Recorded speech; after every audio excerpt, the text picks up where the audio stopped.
You, John Fitzgerald Kennedy, do solemnly swear I, John Fitzgerald Kennedy, do solemnly swear that you will faithfully execute the office of President of the United States that I will faithfully execute the office of President of the United States and will, to the best of your ability, and will, to the best of my ability, preserve, protect, and defend the Constitution of the United States. preserve, protect, and defend the Constitution of the United States. So help you God. So help me God.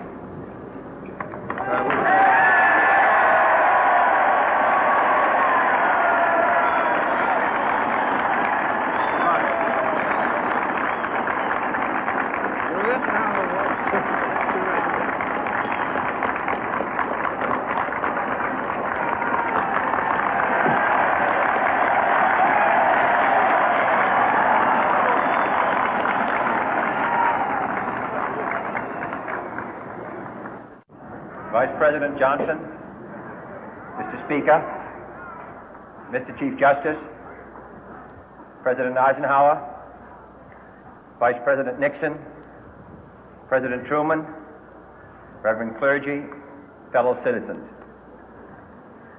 We observe today not a victory of party, but a celebration of freedom, symbolizing an end as well as a beginning, signifying renewal as well as change.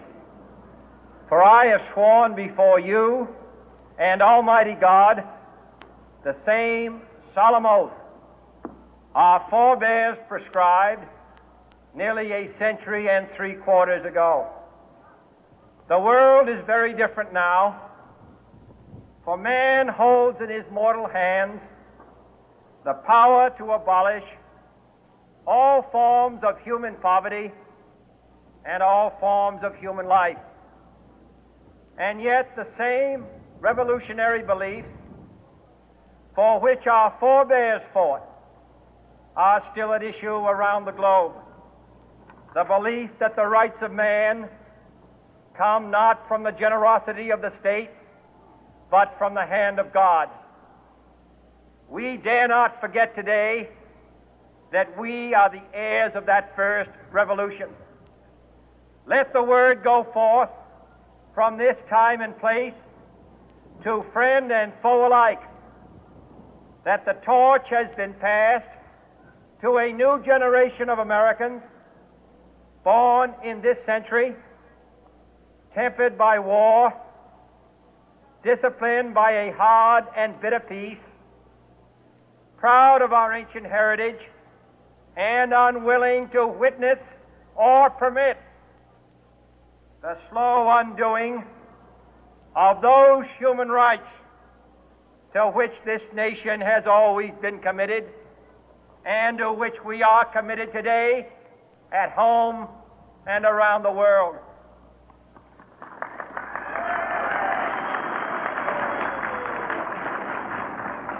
Let every nation know, whether it wishes us well or ill, that we shall pay any price, bear any burden, meet any hardship, support any friend, oppose any foe to assure the survival and the success of liberty.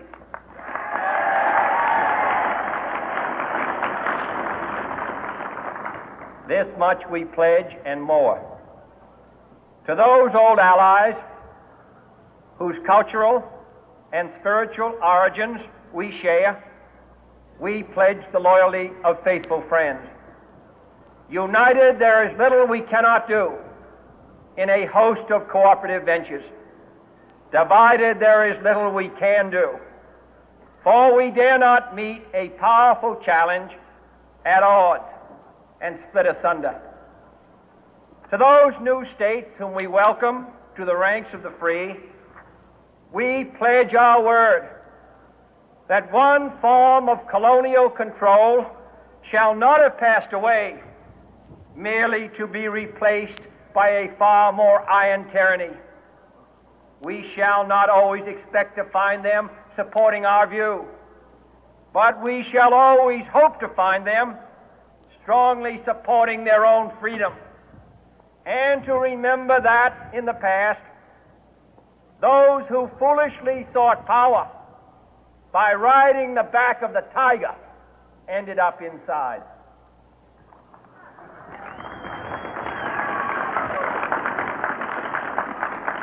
To those people in the huts and villages of half the globe struggling to break the bonds of mass misery, we pledge our best efforts to help them help themselves for whatever period is required, not because the communists may be doing it, not because we seek their votes, but because it is right.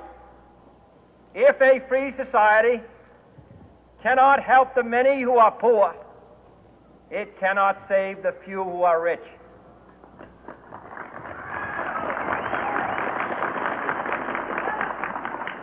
To our sister republics south of our border, we offer a special pledge to convert our good words into good deeds, in a new alliance for progress, to assist free men and free governments in casting off the chains of poverty. But this peaceful revolution of hope cannot become the prey of hostile powers. Let all our neighbors know that we shall join with them to oppose aggression or subversion anywhere in the Americas. And let every other power know that this hemisphere intends to remain the master of its own house.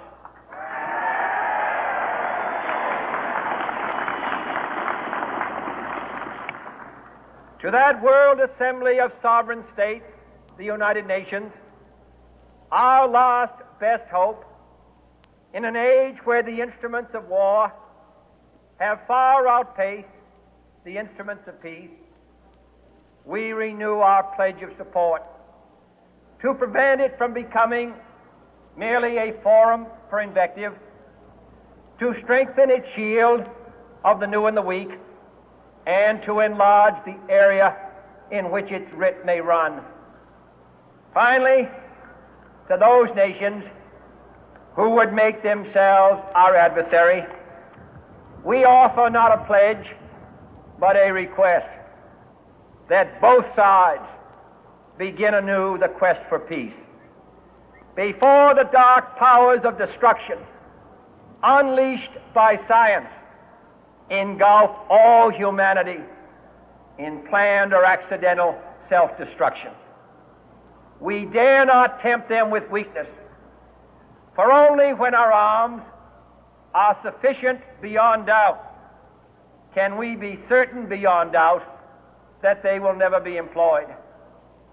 But neither can two great and powerful groups of nations take comfort from our present course, both sides overburdened by the cost of modern weapons, both rightly alarmed by the steady spread of the deadly atom, yet both racing to alter that uncertain balance of terror that stays the hand of mankind's final war.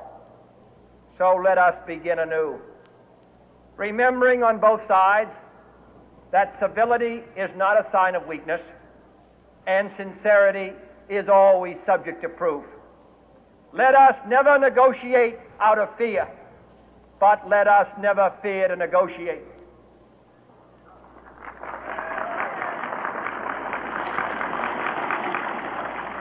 Let both sides explore what problems unite us, instead of belaboring those problems which divide us.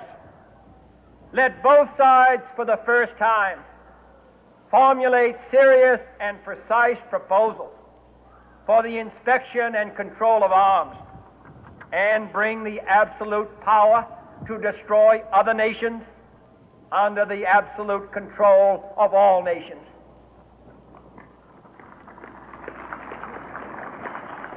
Let both sides seek to invoke the wonders of science instead of its terrors.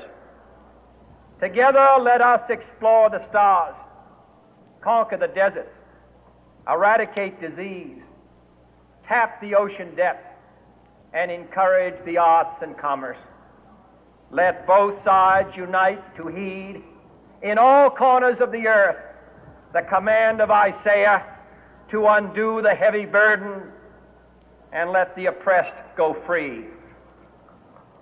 And if a beachhead of cooperation may push back the jungle of suspicion, let both sides join in creating a new endeavor, not a new balance of power, but a new world of law, where the strong are just and the weak secure and the peace preserved. All this will not be finished in the first 100 days, nor will it be finished in the first 1,000 days, nor in the life of this administration, nor even perhaps in our lifetime on this planet. But let us begin.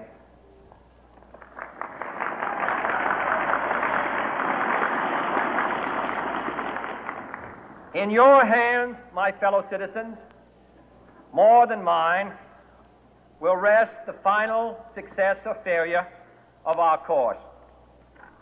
Since this country was founded, each generation of Americans has been summoned to give testimony